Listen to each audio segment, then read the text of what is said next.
अपना सेशन जो है to learn the different methodologies of electrical wiring, design of distribution board और short निकल design of distribution board, switch board, power board या power socket. ठीक है, ये हम इस तरह इसको करेंगे।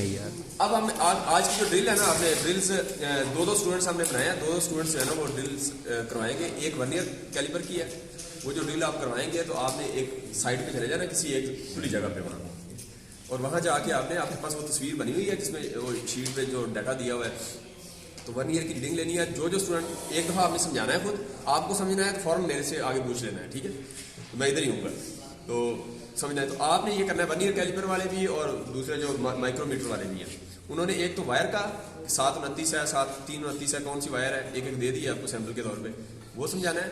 एक दफ़ा खुद करके दिखानी है, दूसरी दफ़ा फिर क्या करना है कि स्टूडेंट ने खुद करनी। जब स्टूडेंट कर रहा होगा तो अगर वो कोई एरर करता है, एक दफ़ा जब कहते हैं कि मुझे समझ आ गई है, उसके बाद उसका खुद करके दिखाएं। अगर वो फॉर एग्जाम्पल माइक्रोमीटर को थिम्बल से पकड़ के जोर लगाता है तो वहाँ तो ये ज़्यादा डेंजरस है, 2 नंबर कार्ड है उसके। ठीक है, क्योंकि डैमेज कर रहा है। रैचेट से करता है तो ठीक है, समझाना आपने खुद है। ठीक है, इस तरह एक ने 0 एरर जो है वो काउंट ही नहीं किया, उसका 0 एरर आ रहा है, उसको आपने समझा दिया शुरू में, तो 0 एरर आपने पूछा कि बताएं 0 एरर। इस तरह माइक्रोमीटर में तो आ रहा है 0 एरर, वो उसने आखिर में रीडिंग में ऐड ही नहीं किया या माइनस ही नहीं किया, तो इसका नंबर काट लें। इसी तरह वर्नियर कैलिपर है, वर्नियर कैलिपर में 0 एरर नहीं आ रहा, उनको समझाना है कि 0 एरर कैसे लेते हैं। अगर उसको समझ आ गया उसके बाद दोबारा उससे पूछें, नहीं तो वो उसके काट ले। इसी तरह जो है मेन स्केल की रीडिंग है वो आखिर में ऐड ही नहीं कर रहा, उसका काट ले। या फिर यह कि वर्नियर मूविंग स्केल में वर्नियर स्केल मूविंग स्केल है, मूवेबल स्केल है, तो वर्नियर स्केल की रीडिंग जो है वो सही तरीके से नहीं दी, आपने समझा दी है। तो आखिर में 3 रीडिंग ऐड होनी है असल में, तीनों में से कोई भी मिस कर रहा है, 0 एरर प्लस माइक्रोमीटर में डॉटम बेस लाइन की रीडिंग और फिर उसकी सर्कुलर स्केल की रीडिंग, ये 3 रीडिंग ऐड होनी है। इसमें 2 ऐड होंगे और आखिर में 0 एरर अगर पॉजिटिव है तो माइनस होगा, नेगेटिव है तो प्लस होगा, वो उसमें है। इस तरह वर्नियर स्केल की भी रीडिंग 0 एरर, वही पॉजिटिव है तो माइनस होगा, आखिर में नेगेटिव है तो प्लस होगा। और इसी तरह जो है वो उसका अपने क्या नाम है वर्नियर स्केल की रीडिंग और उसके मेन स्केल की रीडिंग, ये 3 है। अब इसमें आपने वायर का भी निकाल के दिखाना है, दोनों ने वायर्स का भी, और इसके साथ अपने ये मार्कर एक ले लेना, इसका डाया निकाल के दिखाना है दोनों से। और इसी तरह अपने पेन का जो है वो डाया निकालना है, जो आपके पास बॉल पेन है या कोई भी है, ठीक है, उसका डाया निकालना है। ये 3 चीजें आपने वर्नियर से और उससे करनी है। ठीक है, और उनको आपने फिर जो है ना, जो मेजर करने के लिए उनको कोई चीज देनी है, वो ये नहीं देनी, वो कोई चौथी चीज देनी है, यही दे दी तुमको तो पहले ही पता है। ठीक है, फॉर एग्जाम्पल इसका निकाला है तो उनको कहेंगे इस चीज का निकाल के दिखाएं, या इसका निकाल के दिखाएं, या इसकी टिप का ये उसको गंदा न कर देना इधर से इसका, ठीक है, या कोई और चीज ले लेना। ठीक है, कोई और आपने चीज को देनी है, फिर देखना कि वो ठीक मेजर करता है। ठीक हो गया। अब अच्छा, इस तरह SWG जो है, SWG टूल जो जिसके पास है, उन्होंने ये करना है कि फॉर एग्जाम्पल इस तरह की शीट ले लेनी है, इसका कितने नंबर गेज है ये वाली, ये एक तो यही है हमारे पास, इस तरह की पीछे भी ले लेना है एक इस तरह है, ये PVC जो हमारी ये जो वो डक्ट है, तो इस डक्ट को अगर हम खोलें तो ये देखें इसका जो है वो गेज, ये दरमियान वाला यहाँ से कितने का गेज है। ठीक है, तो इस तरह आप इसका निकालें, ये 2-3 आपने खुद निकाल के दिखानी है उनको। जब वो कहें समझ आ गई है तो फिर आपने ये करना है कि उनको अंदर से कुछ शीट और देनी है, वो पीछे देख लेना। ठीक है, SWG वाले, वो उनसे कहना है कि ये आप निकाल के दें। ठीक है, तो वो निकालेंगे, अगर ठीक देते हैं तो उसको 5 नंबर, नहीं तो जितना एरर जितना उसका वो उतने कम करते जाए, 0 भी हो सकता है। तो ये शीटें आपने 3 ग्रुप है, और चौथा ग्रुप है स्ट्रिपर वाला, वायर स्ट्रिपर वाला। ठीक है, तो वायर स्ट्रिपर वाले ने क्या करना है कि वायर स्ट्रिपर वाले ने बस इतनी स्ट्रिप करनी है, ज्यादा सारी जाया हो जाएगी। ठीक है, तो आपने इतनी थोड़ी सी स्ट्रिप करके दिखानी है इनको। ठीक है, फिर आपने निशान लगा देना पेंसिल से और उसका ना इतनी स्ट्रिप करें, जो एग्जैक्ट उसी लाइन से काटे उसके पूरे नंबर, जो कम ज्यादा करे उसके उतने नंबर काट दें। ठीक है, सही है। तो ये वायर आपने, अच्छा वायर ये स्ट्रिप करके दिखाई है, तो वायर आपने कोई और लेके ये वाली कहनी है, उसको इधर निशान लगा के इधर इसको स्ट्रिप करें। ठीक है, इस तरीके से आपने वो जो 2 ग्रुप हैं, जो स्टूडेंट है वो ये करेंगे। ठीक, ये तो हो गया हमारा आज का सेशन, मतलब ये जो ड्रिल्स होगी 4। अच्छा, अब हमारा आज का सेशन है जिसके अंदर हमने इलेक्ट्रिकल वायरिंग का पढ़ना है। तो इलेक्ट्रिकल वायरिंग हमने यहाँ जो है देखे हुए 3 रूम्स हैं, 1 2 3 रूम्स हैं। ये वॉशरूम है, साथ ये जो लाउंज है या ये किचन है, उसके बाद ये UPS नजर आ रहा है आपको, और इसी तरह ब्रेकर लगे हुए हैं। ये पूरी एक वायरिंग है जिसको हमने समझने की कोशिश करनी है आज, तो ये हम समझेंगे, ठीक है। अच्छा, इससे पहले हम देखें तो सबसे पहले हमारे फैक्टर्स कौन से हैं कि वायरिंग करने से पहले इलेक्ट्रिकल वायरिंग जिसकी टाइप्स आप देखें तो यहाँ लिखी हुई है। अंडरग्राउंड वायरिंग है, ठीक है, ओवरहेड वायरिंग है और इंटरनल वायरिंग है। अंडरग्राउंड जो जमीन में करते हैं, जो केबल्स होती हैं जिसमें, और इसके बाद जो है जिस तरह इस्लामाबाद में पूरी सारी अंडरग्राउंड ही है, और कौन सी जगह DHA या इस तरह कुछ जगह पे इस तरह ओवरहेड है जो आपको लाइन्स पोल्स नजर आते हैं, इलेक्ट्रिक पोल्स, वहां वायरिंग होगी। और इंटरनल वायरिंग है, इसको हाउस वायरिंग कह देंगे। तो इसकी जो टाइप्स है ये हमारा आज का फोकस है, ना अंडरग्राउंड है ना ओवरहेड है, सिर्फ ये फोकस है आज। तो इंटरनल वायरिंग है, इसको हाउस वायरिंग करेंगे। तो ये जो वायरिंग है इसको इलेक्ट्रिकल वायरिंग भी कह देते हैं, इंटरनल हाउस को। ये उसकी टाइप्स है। उसमें अगर देखें तो सबसे पहले आपको नजर आ रही है क्लीट वायरिंग है, फिर बैटर वायरिंग है, फिर ये केसिंग एंड कैपिंग है, और फिर कंड्यूट वायरिंग है, ठीक है। तो ये 4 टाइप्स है। इसमें ये 2 ऑब्सोलीट हो चुकी है, ये क्लीट वायरिंग और बैटर वायरिंग। क्लीट जो है शुरू में वायर्स होती थी, उसके साथ हम सिरामिक या उसका पोर्सलिन उसका एक मटेरियल होता था जिसमें ग्रूव्स बनी होती, तो उसके ऊपर हम अंदर से केबल गुजार के ऊपर एक स्ट्रिप से उसको टाइट कर देते थे। इस तरह एक पॉइंट पे कुछ पॉइंट पे जाके फिर इस तरह डिफरेंट जगह से उसको कर देते थे। टेम्परेरी होती थी ये। तो इस तरह की क्लीट वायरिंग है, यहाँ नजर नहीं आएगी। अच्छा, इसी तरह बैटर वायरिंग है जो कि आपके लकड़ी के ऊपर ग्रूव्स बना के उसके ऊपर केबल जो है हम गुजार देते थे, और ऊपर हमने उसको वो सैडल कह दें या जो भी चीज उससे हम उसको वो फिक्स कर देते थे। तो ये लकड़ी के ऊपर कहीं अगर वो पुरानी आपने कभी घर में देखा हो तो लकड़ी के ऊपर कुछ वायरिंग पुरानी जो होती थी वो होती थी जी, जरियां जो मार के ना जरियां, ठीक है, या अंदर वो ग्रूव्स कह लेंगे और नालियां कह लें, या अंदर जो है ना आपने वो अंदर से उसको किया। या जिस तरह वायरिंग जब करते हैं तो ड्रिल से या उसको हैमरिंग करके तो यहाँ से जो नाली बनाते हैं या इसको वो ट्रेंच सी बनाते हैं या उसको वो, तो उसको आप क्या देंगे, ग्रूव कह देंगे, ठीक। अच्छा, ये तो होगी बैटन की।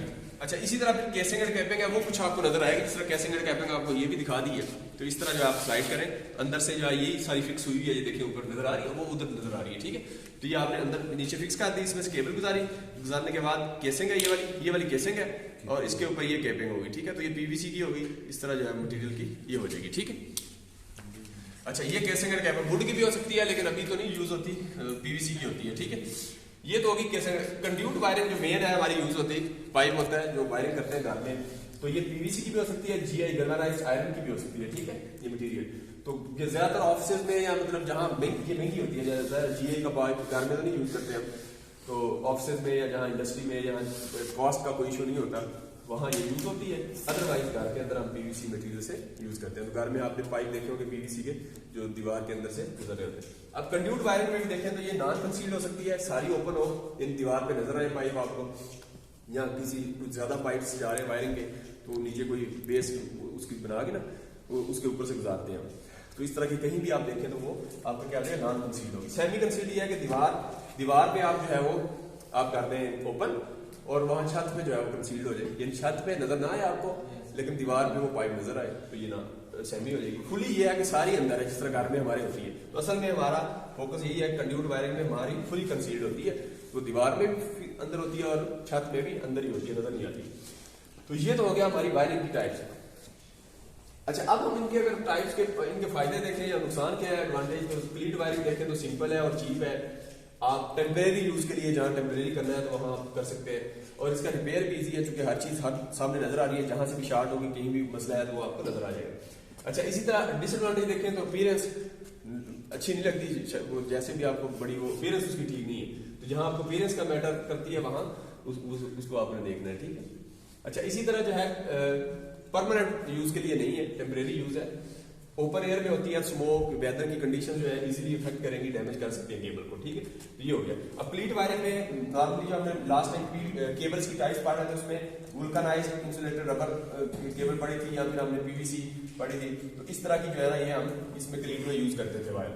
इसी तरह जो बैटर है, तो बैटर के अंदर भी जो है हम क्या करते थे कि इसके अंदर जो है वो मेटल शीट वायरिंग हमने केबल्स की टाइप्स में जो पड़ी थी, या TRS केबल की, TRS कहते थे टफ रबर शीट केबल, या PVC पॉलीविनाइल क्लोराइड, या फिर TRS का दूसरा नाम CTS था, तो ये कैप टाइप शीट केबल। तो ये सारी वो बैटन के लिए यूज होती है नॉर्मली।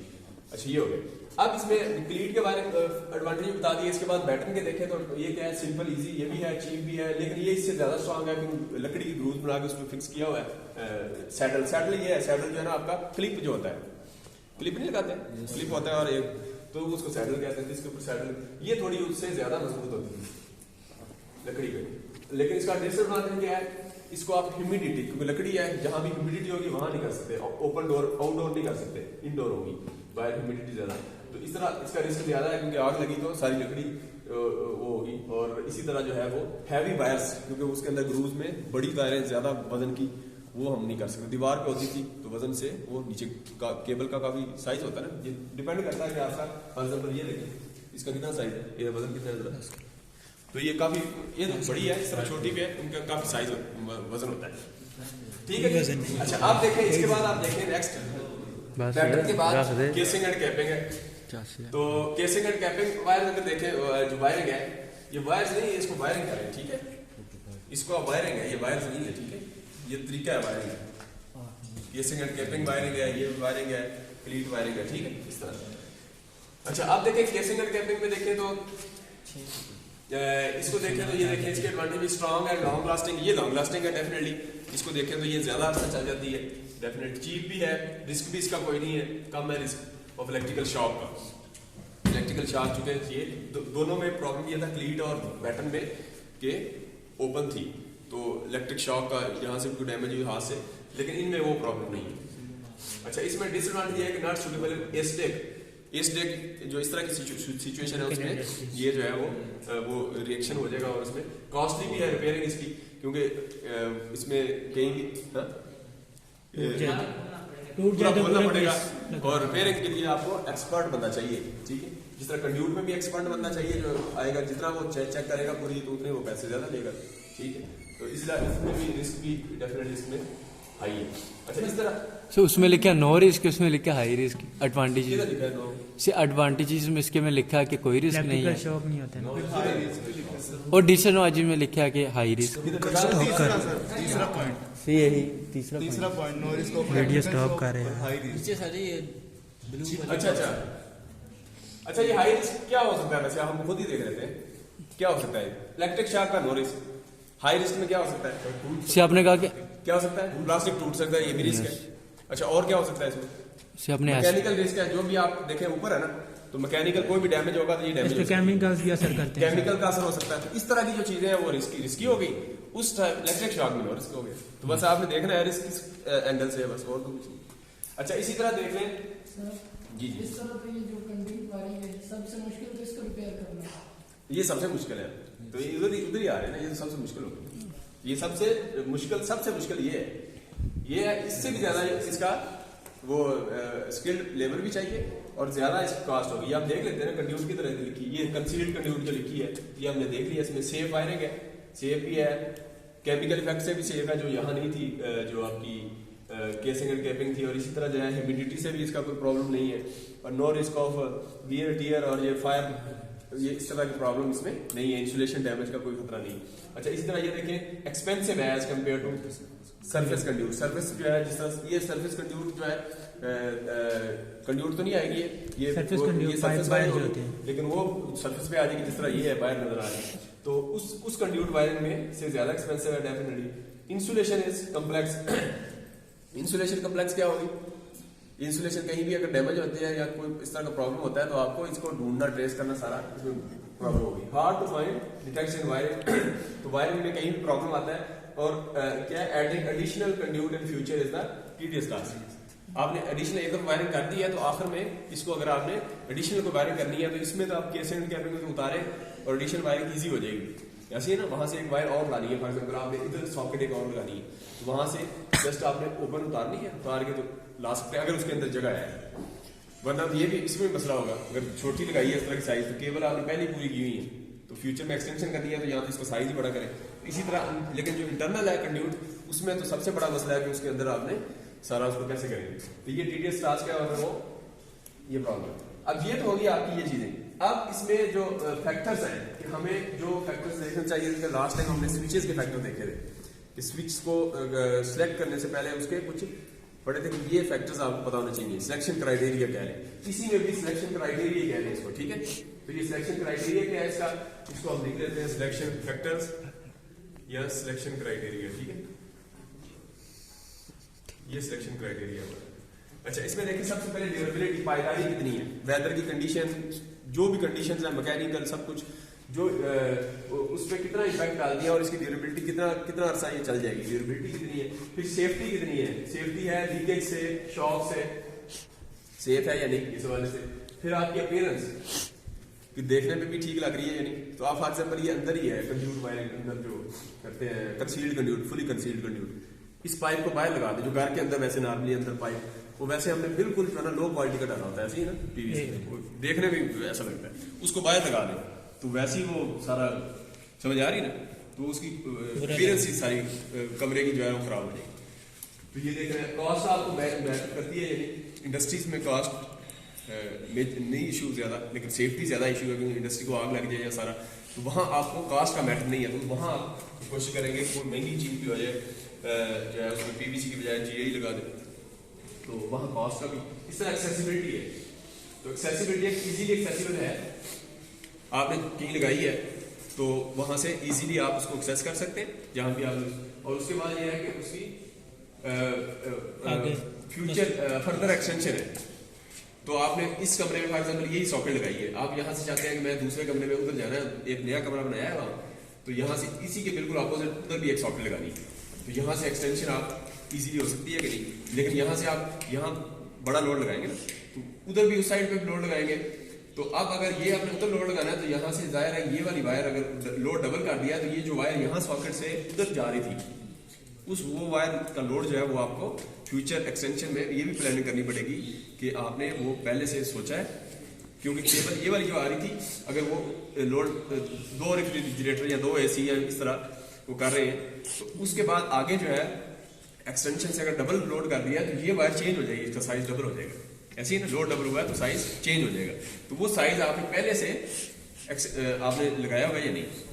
तो ये आपने एक्सटेंशन जो है सबसे पहले देखनी है कि मैंने एक्सटेंशन करनी, फॉर एग्जाम्पल उस पॉइंट से मैंने दूसरे रूम में लेके जानी है सप्लाई, तो उस पॉइंट से दूसरे रूम में लेके जानी है, तो उस पॉइंट के पीछे जो केबल लगी हुई है उसका साइज पहले से मुझे पता हो कि मैंने इतना लोड मैंने दूसरे कमरे में लगाना है, तो वो केबल का साइज पहले से जब मैं वायरिंग करूँ तो उसमें चेंज कर दूँ। इस तरह इस कमरे से दूसरे कमरे में लेके जाना है तो इससे पॉइंट से जो पीछे वायर लगी हुई है उसका साइज पहले से चेंज कर दूँ, क्योंकि इतना लोड मैंने एक्स्ट्रा डालना है, ठीक। तो ये फ्यूचर एक्सटेंशन आपने पहले से ही या फर्दर एक्सटेंशन जो है वो देखिए। मेंटेनेंस कास्ट, मेंटेनेंस कास्ट क्या है कि आप उसको एक दफा लगा के बेफिक्र हो जाए, या फिर ये है कि हर जो है महीने बाद उसको कोई मसला बना रहे और आप उसको देखते रहे, तो आप क्या कर सकते हैं। तो ये मेंटेनेंस कास्ट आपने क्या, मैकेनिकल सेफ्टी क्या है, मैकेनिकल के हवाले से बड़ी बड़ी मशीनें चलती हैं, वहाँ ये बाहर वाले नहीं कर सकते, करेंगे तो मशीन की किसी तो बाहर सारा मैकेनिकल जो चीज़ें होती हैं उसमें अगर वो टच कर जाए तो वो ऐसी रोजाना डैमेज हुई होगी या कुछ दिनों बाद। तो इसलिए आपने सेफ्टी के हवाले से आपका या मैकेनिकल सेफ्टी जो है वो कितनी मैटर करती है, ये चीज़ें आपके सामने होगी तो फिर आप केबल की सिलेक्शन करेंगे, ठीक। फॉर एग्जाम्पल एक बंदा कहता है जैसे हमारा है कि हमारे कास्ट कम से कम हो, मेरे पास इतने पैसे हैं तो मैंने ये कास्ट है ये करना है, ठीक है। तो कॉस्ट है तो फिर डेफिनेटली उसमें बाकी चीज़ें जो है वो सेक्रीफाइस होंगी, ठीक है। सेफ्टी का भी मसला बनेगा या कुछ जगह से बाकी जगह से आप निकाल के अपीयरेंस की वजह से बुरी लगे तो आपको इससे वो नहीं है हमें, क्योंकि अपीयरेंस का कोई इशू नहीं, हमें कॉस्ट कम से कम आए तो वो हम उस हिसाब से देख लेंगे, ठीक। तो ये हमारा एक सिलेक्शन क्राइटेरिया हो गया। अच्छा, अब हम देखते हैं जनाब के अब हमने ये वायरिंग की बात कर रहे थे। वायरिंग में देखें तो सबसे पहले आपका ये इलेक्ट्रिक पोल होता है, एनर्जी मीटर यहाँ शुरू में लगा होता है, जो इलेक्ट्रिक पोल जो होता है, खंबा, इलेक्ट्रिक पोल जो है बिजली का जो खंबा है उससे आपका एनर्जी मीटर में 2 लाइन्स आती हैं। एक लाइन होती है सिंगल फेज की वायरिंग की बात कर रहे हैं, तो एक लाइव है और एक न्यूट्रल है, ठीक हो गया। अच्छा, इसके खंबे के और एनर्जी मीटर के दरमियान जो है वो आपका फ्यूज होता है, जो कि नहीं लगाते। ये यूटिलिटी कंपनी की जिम्मेदारी होती है कि इलेक्ट्रिक पोल से एनर्जी मीटर के दरमियान जो लाइंस हैं ये वो लगाती हैं, ये हमारी उसमें नहीं आती है, वही लगाएंगी और वही जिम्मेदार होती है, तो हाँ वही देते हैं। तो ये आपका फ्यूज दरमियान में वो लगाते हैं, फ्यूज होता है प्रैक्टिस, लेकिन ये फ्यूज हम नहीं लगाते, लेकिन इसकी प्रैक्टिस होती है कि फ्यूज लगाएं बीच में, ठीक है। ये भी उन्हीं का होता है फ्यूज। अच्छा, ये डिपेंड करता है लोड कितना है। उसके बाद जो यहाँ से केबल है ये हम खुद सेलेक्ट कर सकते हैं। एनर्जी मीटर से जो आपकी मेन डिस्ट्रीब्यूशन बोर्ड जो है, डिस्ट्रीब्यूशन बोर्ड जिसके अंदर ब्रेकर्स होंगे और मेन डिस्ट्रीब्यूशन बोर्ड है जिसके अंदर आप देखें तो ब्रेकर होंगे, एमसीबी है ब्रेकर एक, एमसीबी क्या था, मिनिएचर सर्किट ब्रेकर है, या एक होता है एमसीसीबी भी होता है, मोल्डेड केस सर्किट ब्रेकर। ये बड़ी जगह भी यूज होते हैं, 2500 एम्पियर तक करंट अगर, तो नॉर्मली हमको एमसीबी नजर आएंगे अप टू 100 एम्पियर तक अगर करंट है तो एमसीबी लगेंगे, मेन ब्रेकर जो होते हैं उसमें बड़े भी हो सकते हैं तो आपको लगेंगे, ठीक है। इसमें फॉर एग्जाम्पल देखें तो ये लाइव और न्यूट्रल वायर आ रही है, तो यहाँ एक 2 पोल ब्रेकर लगाया हुआ है जो कि एमसीबी है। तो 2 पोल क्या है कि इसको ऑफ करेंगे तो लाइव और न्यूट्रल को दोनों को ऑफ कर देगा और दोनों को ऑन करेगा और डिस्कनेक्ट करेगा, ये एमसीबी हो गया, ठीक है। तो ये हमारा क्या है, ये डिस्ट्रीब्यूशन बॉक्स है जिसके अंदर ये सारी चीजें होती है। तो डिस्ट्रीब्यूशन बॉक्स में देखें और क्या चीज होगी, एक तो ब्रेकर हो गया, ब्रेकर में देखें तो एक तो एमसीबी हो गया जो मैंने बताया, मेन ब्रेकर है जो कि एनर्जी मीटर के बाद जो ब्रेकर पहला आएगा वो एमसीबी होगा। अच्छा, उसके बाद एमसीबी के बाद फिर अगला ब्रेकर लगाते हैं जो कि इसको ईएलसीबी या क्या कहते हैं, अर्थ लीकेज सर्किट ब्रेकर है। तो यहाँ देखें आप तो इसको ये ब्रेकर लगा हुआ है, इसमें भी लाइव और न्यूट्रल 2 पोल ही है ये। तो ये देखें तो इसकी जो लाइव न्यूट्रल है ये, उसके बाद आरसीडी ब्रेकर, इसको रेजिडुअल करंट डिवाइस भी कहते हैं, या इसका नाम जो है वो रेजिडुअल करंट सर्किट ब्रेकर भी कह देते हैं, या आरसीबी भी कह देते हैं, रेजिडुअल करंट ब्रेकर, ठीक है। तो ये सारे जो है लेटेस्ट ये करंट को सेंस करते हैं। ये ईएलसीबी थोड़ा सा इनसे इसका फंक्शन डिफरेंट था, अर्थ लीकेज सर्किट ब्रेकर ये वोल्टेज को सेंस करके, वोल्टेज का डिफरेंस सेंस करके ऑपरेट करता था, ये ओल्ड यूज होता था। अब लेटेस्ट जो है वो ये है तीन, तो ये तीनों एक ही नाम है, एक ही चीज के नाम है। तो ये क्या करते हैं, ये करंट को सेंस करते हैं, यानी जो फेज और लाइव के दरमियान करंट है वो उसमें डिफरेंस कितना है। फॉर एग्जाम्पल देखें, इसका फंक्शन बताया हुआ इधर, फॉर एग्जाम्पल यही है। तो रेजिडुअल करंट डिवाइस में देखें फेज और न्यूट्रल आ रही है और लाइव बल्ब से गुजर के वापस न्यूट्रल में से वापस चलेगी। इसका मतलब जो लाइव का करंट होगा उतना ही करंट वापस जा रहा है न्यूट्रल में, तो डिफरेंस क्या होगा, 0। तो ये ट्रिप नहीं होगा, ट्रिप नहीं करेगा। लेकिन यहाँ देखें, यहाँ फॉर एग्जाम्पल लाइव आ रही थी और यहाँ कहीं जो लाइव वायर है वो बॉडी के साथ शॉर्ट हुई या उस पर किसी ने हाथ लगा दिया। जब हाथ लगाया तो कुछ करंट लाइव से हमारी बॉडी से होता हुआ अर्थ चला गया, तो अब जो न्यूट्रल में करंट जाएगा वो थोड़ा कम हो गया। तो ये जो है इस करंट का डिफरेंस को मेजर करेगा, तो सेंस किया तो फॉल्ट ब्रेक हो जाएगा। इसलिए जो हमारी सेफ्टी के लिए एमसीबी सेफ्टी के लिए है, एमसीबी जो है वो तो ओवरलोड और शॉर्ट सर्किट की जो है वो यानी शॉर्ट सर्किट हो जाए कहीं या ओवरलोड हो जाए, यानी एक लिमिट से ज्यादा लोड लगा दें, उसके लिए एमसीबी है। फॉर एग्जाम्पल देखें ओवरलोड का, देखें फॉर एग्जाम्पल ये एमसीबी लगाया हुआ है सिंगल पोल, ये सिंगल पोल है, जिस तरह ये सिंगल पोल लगे हुए, सिंगल पोल है, लाइट पे लगाया हुआ है आपने। इसके बाद आगे सॉकेट्स लगाई हुई है, फॉर एग्जाम्पल एक में फैन है, एक में कंप्यूटर है, एक में बल्ब है, लाइट लोड है, ये चलता रहेगा। आपने इसकी जगह एसी लगा दिया, इसकी जगह वाटर पंप लगा दिया और इसकी जगह आपने रेफ्रिजरेटर लगा दिया, हीटर लगा दिया, इलेक्ट्रिक हीटर, ठीक है। कितना लोड लगा दीजिए ट्रिप कर जाएगा। तो इसका मतलब ये जो हमने अभी पढ़ी है रिहर्सल, ये क्या हुई, ये ओवरलोड प्रोटेक्शन हुई कि ब्रेकर जो है ओवरलोड से प्रोटेक्शन करेगा। वो ब्रेकर की आप रेटिंग ही शुरू में ऐसे डिसाइड करेंगे कि इससे ज्यादा